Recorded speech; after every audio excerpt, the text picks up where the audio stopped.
수요일 새벽 함께 하셔서 감사합니다. 우리 사도신경으로 신앙 고백 같이 드리겠습니다. 나는 전능하신 아버지 하나님 천지의 창조주를 믿습니다.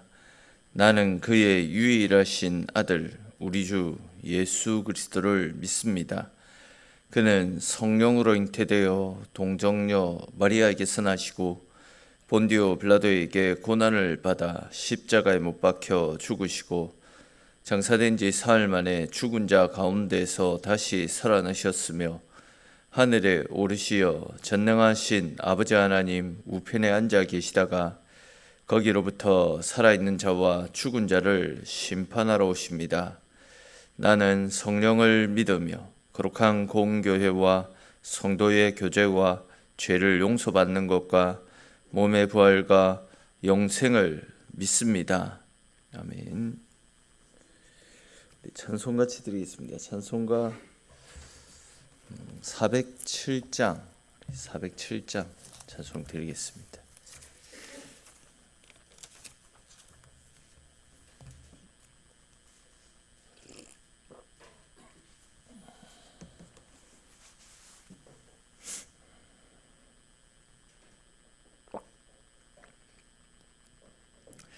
우리 407장 3절까지 같이 찬송 드리겠습니다. 구주와 함께 나 죽었으니 구주와 함께 나 살았도다. 영광의 그날에 이르도록 언제나 주만 바라봅니다. 언제나 주는 날 사랑하사 언제나 새 생명 주시나니 영광의 그날에 이르도록 언제나 주만 바라봅니다. 마음속에 시험을 받을 때와 무거운 근심이 있을 때에 주께서 그때도 같이 하사 언제나 나를 도와주시네. 언제나 주는 날 사랑하사 언제나 새 생명 주시나니 영광의 그날에 이르도록 언제나 주만 바라봅니다. 뼈 아픈 눈물을 흘릴 때와 쓰라린 마음으로 탄식할 때 주께서 그때도 같이 하사 언제나 나를 생각하시네. 언제나 주는 날 사랑하사 언제나 새 생명 주시나니 영광의 그날에 이르도록 언제나 주만 바라봅니다. 아멘. 아멘. 오늘 함께 나눌 말씀 보겠습니다. 오늘 말씀은 6장입니다. 로마서 6장 1절에서 11절까지 말씀만 보겠습니다. 6장 1절에서 11절까지 말씀입니다.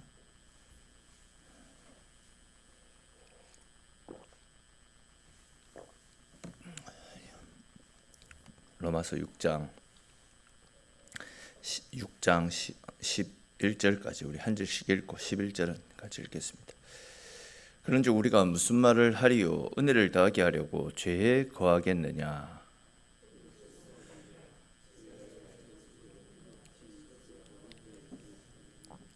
무릇 그리스도 예수와 합하여 세례를 받은 우리는 그의 죽으심과 합하여 세례를 받은 줄을 알지 못하느냐?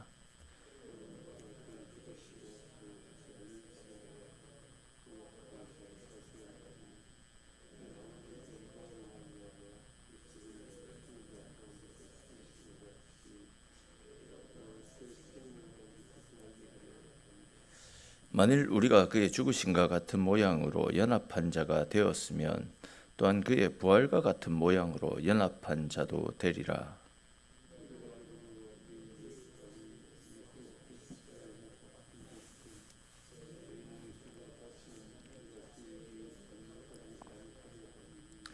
이는 죽은 자가 죄에서 벗어나 의롭다 하심을 얻었음이라.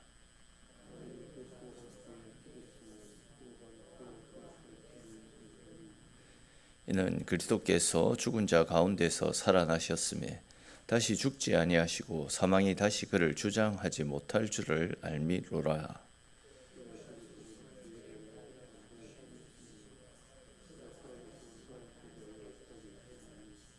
같이 읽겠습니다. 이와 같이 너희도 너희 자신을 죄에 대하여는 죽은 자요 그리스도 예수 안에서 하나님께 대하여는 살아있는 자로 여길지어다. 아멘. 어제 우리는 첫사람 아담과 둘째 아담인 예수 그리스도에 대해서 함께 살폈습니다. 어제 살폈듯이 첫사람 아담의 죄로 말미암아 우리 인류 가운데 죄가 들어왔습니다. 죽음이 들어왔습니다.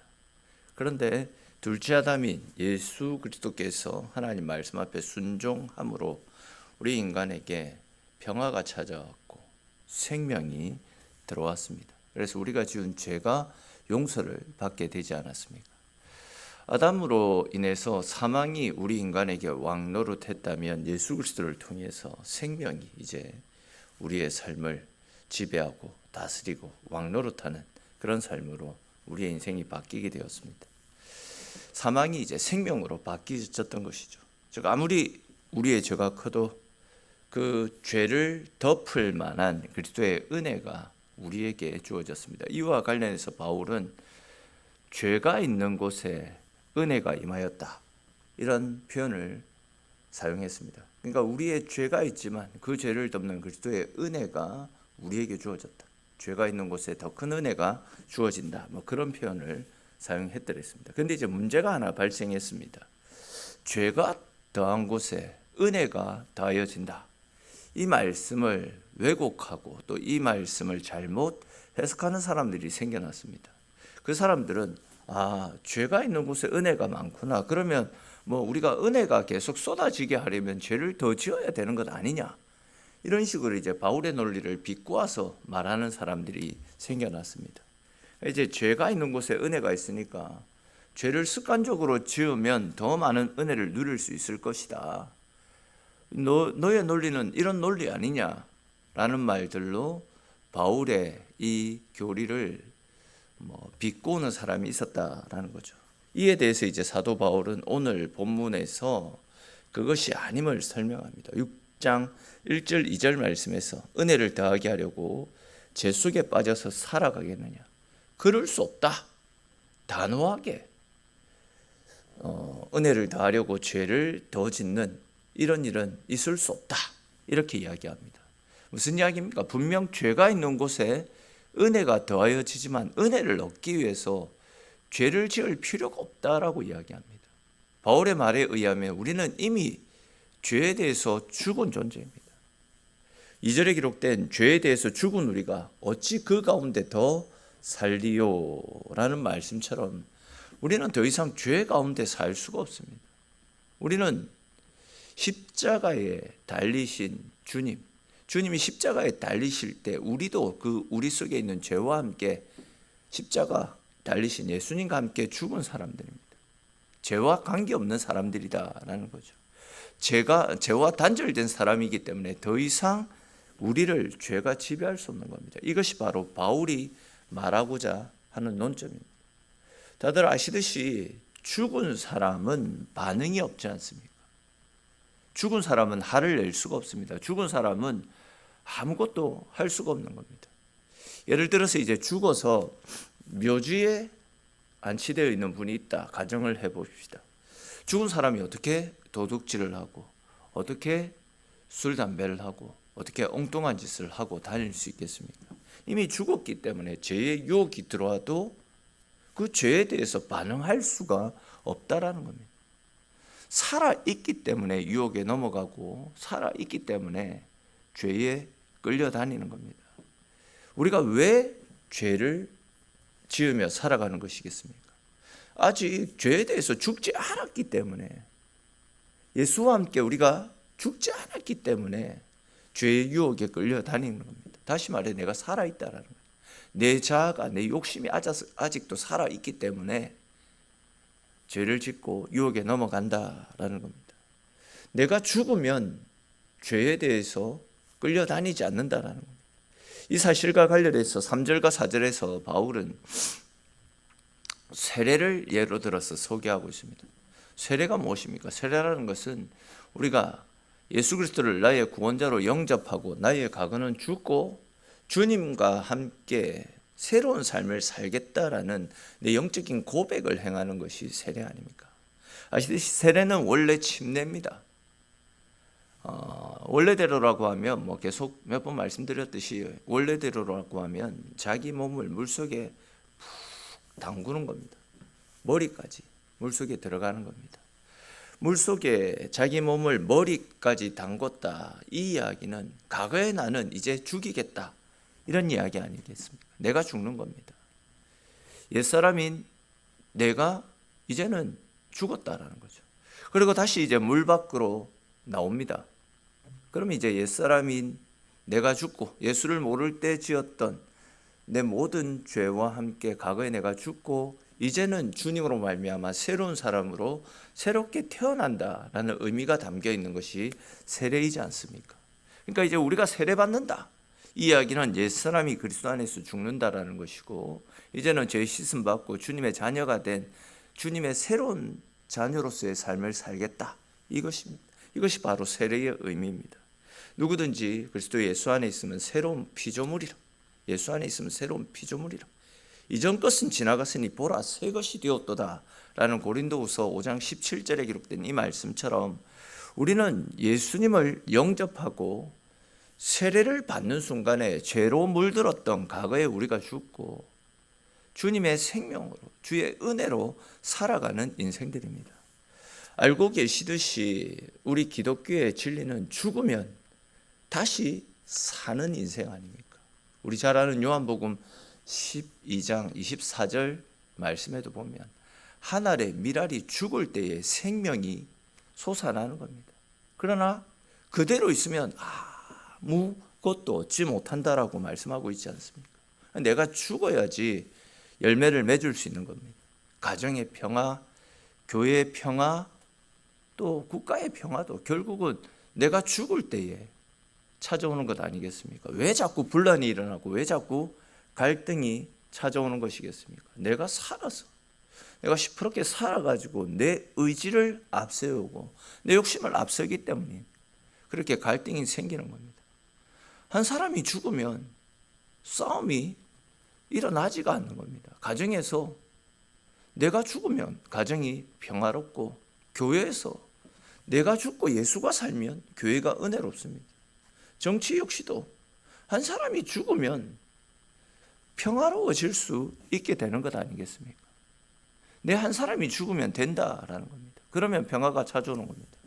마가복음 4장 43절에도 보시면 누구든지 나를 따라오려거든 자기를 부인하고 자기 십자가를 지고 나를 따라야 된다. 이렇게 말씀하지 않습니까? 예수님께서. 여기에서 나를 부인한다.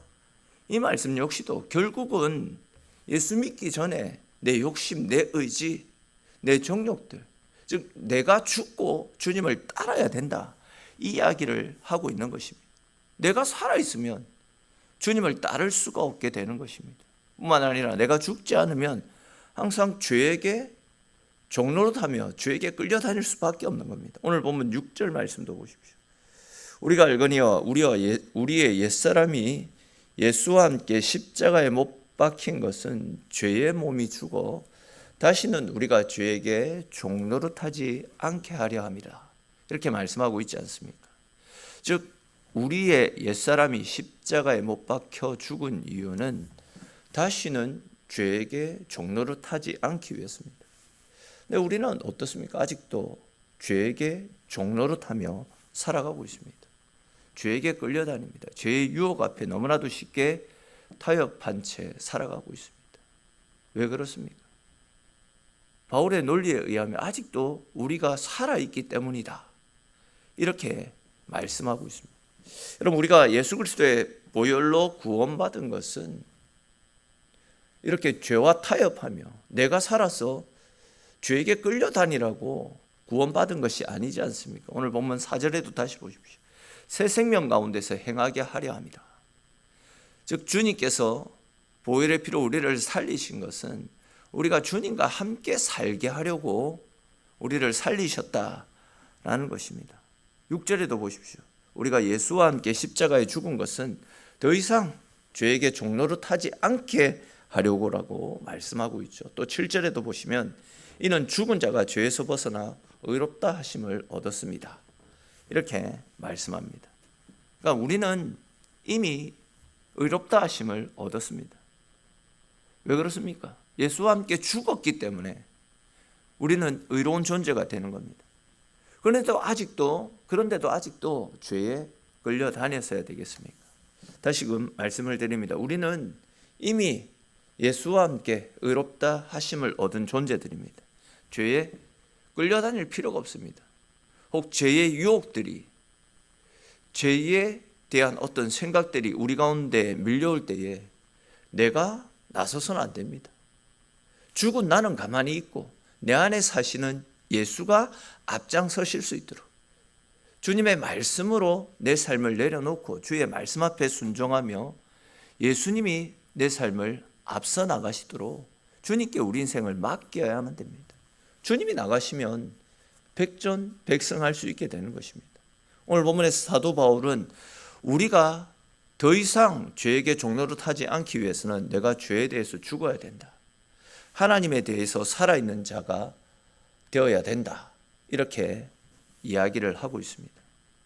앞의 내용과 비슷하지 않습니까? 그만큼 우리가 죄에 대해서 죽고 하나님 안에서 다시 살아가는 것이 중요하기 때문에 바울이 계속해서 6장 1절에서 11절 말씀에서 계속해서 반복되어지는 이 말씀을, 이 논리를 소개하고 있는 것입니다. 다시 말해서 우리가 주님과 함께 살기만 하면 유대인들이 이야기하고 있는 은혜를 더하게 하려고 죄를 지으면 되겠네. 이 논리가 통하지 않는다라는 겁니다. 주님과 죽은 우리가 어떻게 은혜를 더하려고 또 더 죄를 짓고 살아갑니까? 주님과 함께 이미 죽었는데 죄를 더하려고 은혜를 더하려고 죄를 짓는 것은 말이 되지 않는다라는 겁니다.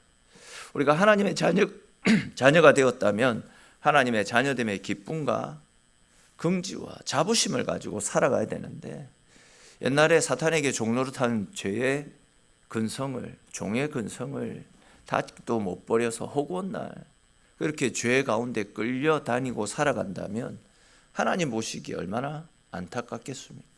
과거에 잘못된 생각, 과거에 입었던 죄의 누추한 옷들을 과감하게 던져버리고 새로운 피조물로서의 삶을 살아가야지만 자녀됨의 권세와 축복을, 하나님의 은혜를 누릴 수가 있게 되는 것 아니겠습니까? 내 힘으로는 안 됨을 바울은 이야기합니다. 누구의 힘으로 살아가야 됩니까?